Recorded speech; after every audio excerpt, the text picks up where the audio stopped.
కావున రంజాన్ మాసం కూడా అతి దగ్గరలోనే ఉంది.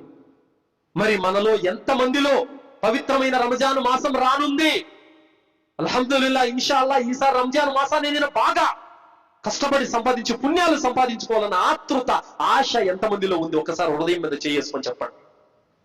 రంజాన్ మాసం వస్తుందంటే, పవిత్రమైన రంజాన్ మాసం, అల్లా యొక్క వరాల మాసం వస్తుందని ఆశగా ఆతృతతో ఎదురు చూసే పుణ్యాత్ములైన దాసులు కూడా కొంతమంది ఉన్నారు సోదరులారా. అల్హమ్దులిల్లా, రంజాన్ మాసం వస్తుంది, పుణ్యాలు సంపాదించుకోవాలి, నా పాపాలు కడిగేసుకోవాలి అన్న ఆతృతతో ఎదురు చూసే పుణ్యాత్ములు ఉన్నారు.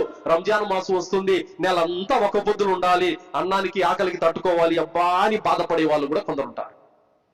సో కావున మనం ఎవరిలో ఉన్నాం?